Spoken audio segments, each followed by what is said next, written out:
오늘 본문은요, 사실은 전쟁과 같은 상황은 아니에요. 지금 오늘 본문에 이스라엘 백성이 요단강을 도하하고 나서, 요단강을 건너고 나서 배수의 진을 치게 되는 그런 장면이 나오는 거죠. 비록 환경과 상황은 조금 그 전쟁의 그 시간과는 다르지만 그 의미는 비슷해요. 왜냐하면 더 이상 뒤로 돌아갈 수 없다는 거예요. 뒤로 돌아간다는 건 뭡니까? 다시 광야의 길로 혹은 그 전 애굽의 노예로 있던 그 상황 가운데로 돌아갈 수가 없다는 거예요. 이제 가나안 땅에 들어섰기 때문에 이제 앞만 보고 가나안 땅을 정복해야 된다는 거예요. 믿음으로. 지금 그 배경을 하나님께서 말씀하고 있다라는 겁니다. 따라서 오늘 말씀을 통하여서 하나님께서 지금 요단강을 딱 뒤에 두고 이제 새로운 땅 가나안을 향해 이거 있는 이스라엘 백성들에게 말씀하시는 그 메시지가 무엇일까? 또 오늘날 우리들이 깨달았고 적용해야 될 말씀은 무엇일까? 잘 듣는 가운데 하나님이 주시는 깨달음이 단 한 가지라도 우리들의 마음판에 새겨져서 우리들의 삶의 작은 변화로 이어지는 시간이 되었으면 좋겠습니다. 제일 먼저 우리가 발견하게 되는 것은 뭐냐면요, 하나님께서는 구원을 온전히 이루시는 분이시다라는 거죠. 우리가 지난주 이 여호수아 말씀을 통하여서 이 구원을 계획하시고 지금도 이루시고 계시고 또 장차 이루실 분이 하나님이시다라는 말씀을 제가 드린 적이 있어요.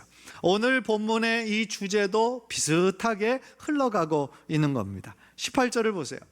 여호와의 언약궤를 맨 제사장들이 요단 가운데서 나오며 그 발바닥으로 육지를 밟는 동시에 요단물이 본 곳으로 도로 흘러서 전과 같이 언덕에 넘쳤더라 그랬어요. 여러분들 이 장면을 머릿속으로 한번 그려보십시오. 성경을 그냥 읽을 때에 그냥 읽어만 가지 말고 그 장면을 한번 상상해 보면서 읽을 때 훨씬 더 현실감 있게 다가오죠. 우리 지난주에 어떤 이야기를 했습니까? 지금 앞에 우기를 맞아서 요단강이 지금 몇백 미터가 되는 너비와 또한 깊이가 3미터 이상이 되는 깊은 그런 강을 보기만 해도 두려움을 주는 그 강을 어떻게 했습니까? 홍해 때는 정말 그 전부터 갈라져 있어서 그들이 그냥 믿음으로 걸어가기만 했으면 됐는데 이 요단강을 건널 때는 앞에 여전히 강물이 흐르고 있는 거예요. 그런데 제사장들로 하여금 하나님의 법궤를 맨 제사장들이 먼저 그 요단강에 믿음의 발걸음을 내디뎠을 때 여전히 물이 있지만 그곳에 두려움을 극복하고 믿음으로 그 발을 내디뎠을 때 어떤 일이 일어났습니까? 요단강이 마치 홍해가 갈라지듯이 양쪽으로 갈라진 거예요. 그리고 이제 그 모든 이스라엘 백성이 그 강을 건넙니다. 건너면서 얼마나 놀라운 하나님의 기적입니까? 사실은 하나님 외에 어떤 신이 어떤 사람이 그런 일을 행할 수가 있겠어요? 놀람과 경외감 속에서 그 요단강을 이제 다 건넙니다.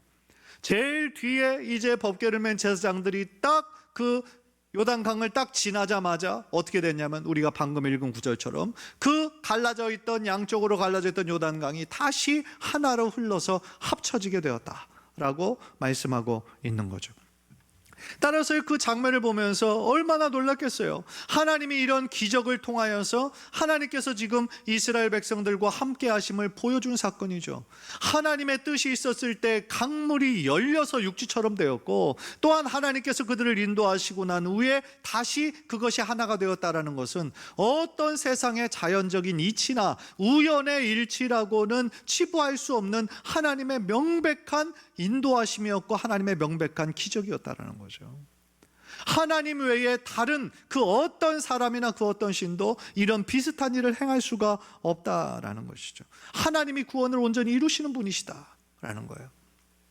그런데 안타까운 것은요, 우리들 주변에 하나님의 명백한 도우심이었고 함께 하시는 은혜로 말미암아 그 모든 상황을 극복했음에도 불구하고 그냥 이것이 시간이 지나서 그냥 해결된 거겠지, 그냥 우연의 일치겠지, 그냥 모든 것을 당연하게만 생각하는 그런 사람들이 있을 수 있어요. 안타까운 거죠. 제가 그 전에 교회 섬길 때 한 그런 비슷한 분이 있었어요. 한 형제분이 있었는데 신앙이 별로 없으신 분이에요. 아내는 교회를 열심히 다니시는 분이세요. 그런데 남편이 큰 병에 걸렸어요. 그래서 아내가 또 목사님들에게 또 중보 기도 요청하면서 남편의 그 질병이 좀 낫기를 간절히 기도했어요.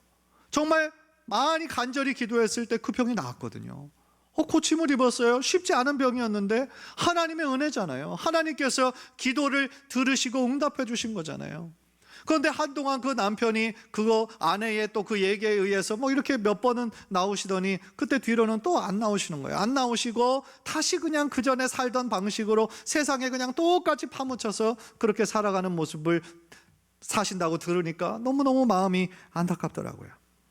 사랑하는 성도 여러분, 하나님의 은혜를, 하나님의 그 크신 사랑을 우리가 그저 당연하게 여기면 안 되는 거예요. 지금 누리고 있는 평안함이, 어찌 보면 우리가 지금까지 살아올 수 있었던 그 모든 것이 하나님의 은혜였고 하나님의 인도하심이었음을 우리는 절대로 잊어서는 안 된다라는 거예요. 여러분, 이 세상에 당연한 것은 아무것도 없어요. 우리가 오늘 아침에 눈을 떠서 하루를 시작할 수 있었던 것이 당연한 것이 아니에요. 누군가에게는 없었던 오늘을 우리가 살아가고 있는 거예요. 우리가 지금 이 자리에 있을 수 있다라는 것도 사실은 하나님의 은혜인 거예요. 하나님이 그럴 마음을 우리들에게 주시지 않고 그럴 건강을 주시지 않으셨으면 이 자리에 이곳에 있을 수 없다라는 것이 현실이라는 거죠. 예배에 참석하고 싶어도 오지 못하는 성도님들이 있어요. 여러분들은 그 사실을 아십니까? 예배를 간절히 사모하는 마음은 있는데 몸이 연약해서 오지 못하는 성도님들이 계세요. 지난 주말에도 이제 마지막 문고리 신방을 하면서 지난 거의 몇 년 동안 이 육체가 너무 힘들어서 못 오시는 분 문고리 신방 가서 제가 기도해 드렸어요. 그런데 이 다리가 너무 아프고 또 허리도 아프고 그러니까 이 워커가 없이는 잠깐이라도 서실 수가 없는 분인 거죠. 집 안에서도 잘 걸어 다니지는 못하시는 분이세요. 그러니까 얼마나 사실은 예배에 참여하고 싶으시겠어요. 그냥 화면으로만 이렇게 그냥 보는 거죠. 따라서요, 우리들의 삶에 당연한 것은 아무것도 없어요. 우리가 지금까지 우리들의 삶을 인도하여 주시고 나를 붙잡아 주고 계시고 나를 지금도 하나님의 품으로 둘러싸고 있는 이 하나님의 은혜와 사랑을 우리가 깨달을 때에, 그 사랑과 은혜를 붙잡을 때에 우리들의 신앙과 하나님을 향한 사랑이 더욱더 커져가게 될 줄 믿습니다. 또 하나요, 이 사건이 주는 또한 중요한 의미가 있어요. 아까 요단강을 건넌 그 이스라엘 백성이 다시 뒤돌아갈 수가 없다, 제가 말씀드렸어요. 마치 배수진에 친 것과 같다 그랬어요. 이제 그들에게 남아있는 건 뭐예요? 이제 믿음으로 하나님께서 이끄셨으니 약속의 땅 가나안으로 들어가는 거예요. 더 이상의 후퇴는 없고 더 이상의 뒤돌아봄도 없어야 된다라는 것이죠. 그렇다면 이 말씀을 우리들의 이 신앙생활에 어떻게 적용할 수 있을까요? 사실 우리가 신앙생활 한다는 것이요, 매일같이 기쁘고 행복한 것만 있는 것은 아니에요. 물론 좋은 일들도 우리들에게 하나님의 은혜로 주어지지만 어떤 경우는 우리가 예상할 수 없는 어려움과 곤란함과 그런 것들을 만나기도 해요. 그러나 우리가 이 신앙생활 하면서 아무리 힘든 고난과 광야와 같은 시간을 만난다 할지라도 우리는 절대로 다시 그 전의 상태로, 하나님을 만나기 이전의 상태로 다시 세상으로 돌아가서는 안 된다라는 거예요. 우리 주변에 어떤 분들은요, 신앙생활 한동안 열심히 합니다. 그런데 신앙생활을 하면서 시험을 받아요. 어떤 일에 시험을 받고 교회를 떠나시는 그런 분들, 하나님을 아예 그냥 멀리 하시는 분들을 종종 뵙게 돼요. 너무너무 안타까워요. 물론 그분의 아픈 사정을 들어보면 참 너무나 얼마나 힘드시면 그러실까, 참 마음이 답답해지고 안타깝기는 하지만 그럼에도 불구하고 우리가 붙잡아야 되는 것은 뭐예요? 세상에 있던 우리를, 어둠 가운데 있던 우리를 하나님의 자녀 되게 하시고 빛의 자녀로 부르신 하나님의 그 거룩하신 뜻, 그리고 내가 누구인지에 대한, 나는 그 누가 뭐래도 하나님의 사랑받는 자녀라고 하는 그 정체성을 우리는 절대로 포기해서도 안 되고 잊어서도 안 된다라는 거죠. 하나님께서 우리를 하나님의 자녀로 부르시면요, 절대로 실수가 아니에요. 하나님은 실수하시는 분이 아니세요. 네가 아니라 네 옆집인데 미안, 내가 실수했네, 이러시는 분이 아니시라고요. 하나님이 우리를 부르신 것은 절대로 후회하심이 없다 라고 말씀을 하시는 거죠. 하나님의 선한 뜻 가운데 우리를 하나님의 자녀 되게 하셨다면, 부르신 이가 하나님이시라면 우리들의 인생을 하나님의 뜻 가운데 끝까지 책임져 주시고 인도해 주실 줄 믿습니다. 두 번째로요, 오늘은 이 말씀을 통하여서 하나님께서 이스라엘 백성들에게 무엇을 기억하기를 원하셨냐면 구원의 은혜를 기억하기를 하나님 원하셨다라는 거예요. 여러분 19절 보세요. 19절. 첫째 달 10일에 백성이 요단에서 올라와 여리고 동쪽 경계 길갈에 진침해 그랬어요. 이 날은 역사적인 날입니다. 그들이 그토록 바라고 40년 동안 바랐던 그 가나안 땅에 처음 지금 텐트를 치고 자는 날이었던 것이죠. 자신의 부모들 1세대들 광야에서 불순종으로 인해 다 죽었잖아요. 이 지금 가나안 땅에 들어온 사람들은 광야에서 태어난 젊은 세대들이에요. 만나를 먹고 자란 세대들이에요. 만나 세대들인 거죠. 따라서 그 약속의 땅을 지금 유업으로 드디어 물려받았고 그들이 지금 첫날 밤을 이 길갈에서 지금 보내고 있다라는 것이죠. 따라서요, 그 날이 어떤 날이었고 정말 역사적으로 또 어떤 날이었는가 이 성경은 설명하고 있어요. 그리고요, 역사학자에 따르면 이 날이 언제쯤 되는 날이었느냐, 이스라엘 백성이 광야에서 40년 동안 정말 그 방황하다가 그 40년이 되기 딱 4일 전에 도착해서 지금 길갈에 진을 치고 있었던 것이죠. 그런데요, 이 날이 어느 때였냐고 지금 이 성경은 말씀하고 있냐면 유월절을 준비하는 때였다라고 얘기를 해요. 여러분들 유월절의 유래가 어떻게 됩니까? 어떻게 보면 이 이스라엘 백성이 이 광야 생활을 하는 제일 처음 있었던 사건, 그러니까 애굽 왕 바로 왕이 그 모세의 이야기를 듣지 않잖아요. 마음이 점점 더 강팍해져 가니까 그 애굽의 10재앙을 하나님께서 내리시잖아요. 제일 마지막 재앙은 무엇이었습니까? 애굽에서 난 장자 그리고 모든 짐승의 첫 새끼들의 생명을 하나님께서 가져가는 것이었어요. 그런데 이스라엘 백성들에게는 하나님께서 명령하신 것이 있죠. 뭐였습니까? 유월절 그 어린 양을 잡아서 그 피로 문설주와 임방에 바르라고 그랬어요. 그래서 하나님이 약속하신 그날 그 전날 밤에 하나님의 사자가 돌아다니면서 그 문설주에 어린 양의 피가 묻어있는 그곳은 어떻게 했어요? 지나갔죠. 유월이라는 말이 지나갔다라는 뜻이에요. 패스 오버했다라는 뜻이에요. 그런데 그 어린 양의 피가 묻어있지 않은 그 집에는 그 죽음의 사자가 들어가서 모든 첫 장자, 첫 새끼의 생명을 가져가신 거였죠. 그러니까요, 어떻게 보면 이스라엘 백성들의 이 구원의 첫 시작점도 역시 이 유월절 어린 양부터 시작한 것이고 또 지금 40년을 다 마쳤을 때 유월절을 준비하는 때였다라는 것은 뭐겠어요? 이 이스라엘 백성을 광야에 40년 동안 인도하시고 구원해내신 하나님의 그 놀라운 은혜를 뭐하라는 얘기예요? 기억하라는 얘기예요. 그 유월절을 지킴으로 말미암아 그들이 어떤 존재였고 어떤 상황 가운데 있었는데 하나님께서 그들을 택하시고 부르셔서 하나님의 백성으로 삼으시기를 하나님 원하시는지 그 은혜를 기억하라는 것이었던 거죠. 그 은혜를 기억하고 자신들의 흐트러졌던 삶을 다시 정결하게 구분하며 거룩함을 회복하기를 하나님 원하셨다라는 거예요. 그래서 여호수아는요, 모든 백성이 이 하나님의 구원의 은혜를 기억하기를 원했어요. 그래서 어떤 명령을 내렸냐면 그들이 지금 방금 지나온 요단강의 중심에 있었던 그 큰 돌을, 그러니까 지나가면서 명령을 했던 것이겠죠. 그 큰 돌을 지파마다 하나씩 가져와서 그것을 하나의 기념물로 세워놔라, 그렇게 얘기를 해요. 20절에 나오죠. 여호수아가 요단에서 가져온 그 12돌을 길갈에 세우고 그랬어요. 그 돌은 그들이 다른 데서 볼 수 있는 돌하고 크게 다르진 않았을 거예요. 그러나 그 의미는 완전히 다르죠. 왜냐하면 평상시에는 전혀 볼 수 없던 요단강 중심에 있던 거예요. 그리고 하나님의 은혜로 요단강을 양쪽으로 갈라져서 육지처럼 건널 수 있었던 하나님의 기적을 생각나게 하는 물건이 바로 이 길갈의 돌이었던 것이죠. 따라서 그것을 바라볼 때마다 저들은 무엇을 기억했을까요? 하나님의 놀라운 구원과 하나님의 기적을 기억을 했겠죠. 그때 정말 앞에 요단강으로 인해 우리가 좌절하고 낙심하고 있을 때 하나님의 전적인 은혜로 말미암아 놀라운 기적을 우리가 경험을 했었지. 그 요단강을 우리들 모두가 지나가면서 얼마나 큰 하나님을 향한 경외감이 있었는지 그 순간의 감격을 기억해낼 수 있는 것이죠. 그리고 그 길갈의 돌의 의미를 무엇냐고 묻는 그 자녀들에게 또 그 의미를 가르쳐줘서 계속해서 그 신앙을 전수할 수 있도록, 하나님의 강한 능력의 오른팔을 기억할 수 있도록 돕는 계기가 바로 그 길갈의 돌이었다라는 것이죠. 사랑하는 성도 여러분, 우리 신앙생활에 있어서 정말 중요한 것이 있어요. 그건 뭐냐면 하나님의 은혜를 기억하는 거예요.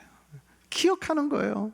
특히 우리들의 신앙생활에 있어서 하나님께서 나를 불러주신, 죄와 허물로 인해 죽을 수밖에 없었던 우리들을, 어둠 가운데 있어도 그게 어둠인지도 모르고, 죄악 가운데 있지만 그게 죄인지도 모르고 그냥 그 가운데 살고 있던 우리들을 하나님의 자녀로 불러내 주신 거 아니에요. 빛의 자녀로 불러주신 거 아니에요. 얼마나 우리 한 사람 한 사람을 존귀하게 생각하시길래 자신의 아들 하나밖에 없는 독생자 예수 그리스도의 생명까지 우리들을 위해 주셨겠어요. 여러분은 정말 어떤 사람에게 아무리 자신이 좋아하는 사람이라 할지라도 자신의 아들 생명까지 줄 수 있는 사람이 누가 있겠어요? 아무도 못하는 거죠. 그러나 하나님이 우리를 얼마나 사랑하시는지, 존귀하게 생각하시는지 자신의 아들의 생명까지 맞바꾸어 주신 거, 그래서 우리를 하나님의 자녀 삼아 주신 거, 그것이 바로 이 십자가의 은혜 아니겠습니까? 따라서 우리는 십자가를 바라볼 때마다 우리는 겸손해질 수밖에 없는 거예요. 나 같은 죄인을 하나님께서 불러주신 그 크신 사랑을 아무리 내 머리론 생각해도 이해할 수가 없는 크신 사랑이 바로 나를 향한 하나님의 사랑이잖아요. 그러니까 십자가 앞에 내가 뭘 자랑하겠어요? 나의 의의를 드러내겠어요? 나의 선행을 드러내겠어요? 내가 몇 대째 크리스찬이라는 것을 자랑하겠어요? 자랑할 것은 아무것도 없는 거죠. 십자가 은혜 앞에 나는 그저 그 은혜를 감사함으로 받은 한 사람의 구원받은 죄인일 뿐이라는 것이죠. 그런데요, 참 우리가 이 사실을 알면서도 이 문제가 뭐냐면 하나님의 그 은혜를 너무나 쉽게 잊는다라는 거예요. 방금 직전까지도 하나님의 그 도우심을 좀 간절히 구하면서 하나님께 우리가 기도했단 말이에요. 그런데 정말 몇 달이 걸려서, 어떤 거는 정말 몇 년이 걸려서 하나님께서 그 기도의 응답을 해주셨어요. 얼마나 감사합니까? 그런데 그 감격과 그 은혜와 그 감사하는 마음이 몇 주만 지나도 희미해지는 거예요. 몇 주만 지나도 다시 그냥 무덤덤해지는 거예요. 그 은혜를 까마득하게 잊고 살 때가 우리들의 삶에 얼마나 많이냐는 거예요. 한국 속담에 화장실 들어갈 때와 나올 때의 마음이 다르다고 그러잖아요. 이게 우리들의 마음이 그토록 간사하고 변덕이 심하다는 거예요. 우리들의 마음이. 사실은 감사함으로 끝나고 하나님께서 지켜주시고 보호해 주심으로 끝나면 얼마나 좋아요. 그런데 인간적으로 볼 때마다 또 계속 아쉬운 마음, 그때 그 사람이 좀 더 잘해줬으면, 이런 마음이 동시에 생기더라는 것이죠. 아마도 여러분도 그럴 때가 있을 거예요. 우리 인생에서 정말 힘든 시간이 많았는데 하나님께서 그 상황 속에서 우리를 건져내 주셨어요. 얼마나 감사해요. 어떤 분들은 재정적인 그런 난관에서 그 어려운 상황이었지만 하나님께서 도울 길을 하나님께서 붙여주셔서 잘 극복했어요. 어떤 분은 육체적인 질병에서 하나님 고쳐주셨어요. 어떤 분에게는 막막했던 진로를 열어주셨어요. 아까도 일부 예배 끝나고 한 성도님에게 계속 그 기도 제목을 아니까 내가 기도하고 있어요. 그랬더니 목사님 구했어요. 그러니까 그 기도 제목이 뭐였냐면 지금 살고 있는 집에서 빨리 나와야 되는 거예요. 그런데 집이 안 구해지는 거예요. 그러니까 얼마나 마음이 급해요. 나가야 되는 날짜는 정해졌는데, 그런데 오늘 아침에 내가 물으니까 구했다라는 거예요. 얼마나 감사한 일이에요. 따라서 우리들의 삶에 사실은 많은 문제들이 있었고 고난들이 늘 있어 왔어요. 사실은 지금 이 코로나로 인해서 더 힘들지만 과거 IMF 때도 그랬고 그전에도 그랬고 늘상 우리들의 삶엔 큰 어려움의 시간들이 있었어요. 그런데 지금 여러분들 곰곰이 생각해 보면 그 어려운 순간 속에서도 하나님께서 이겨낼 수 있는 힘을 주셨고 여기까지 우리를 인도하셨다라는 것 자체가 뭐예요? 하나님의 놀라운 은혜잖아요. 그런데 우리가 때때로 그런 것들을 그냥 과거의 기억으로만 끝나버리고 하나님의 은혜를 잊는 사람들이 얼마나 많이 있냐고요. 무엇보다도 감사한 것은 죄로 인해 죽을 수밖에 없었던 이를 구원해 주신 그 은혜 하나만으로도 우리는 평생 감사하며 살아가야 되는데 현실은 그러지 못할 때가 참 많이 있다라는 것이죠.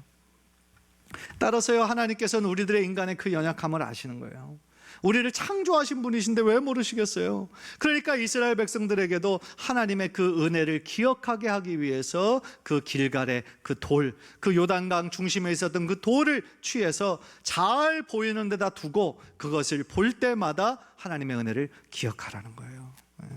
사랑하는 성도 여러분, 그런 면에서 우리들도 정말 하나님의 은혜를 기억할 수 있는 이 길갈의 기념비와 같은 것들이 우리 인생에 있어야 되지 않을까, 그런 생각을 해봐요.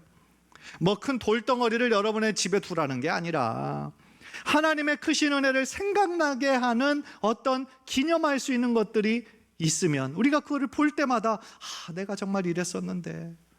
좋은 거는 사진이죠.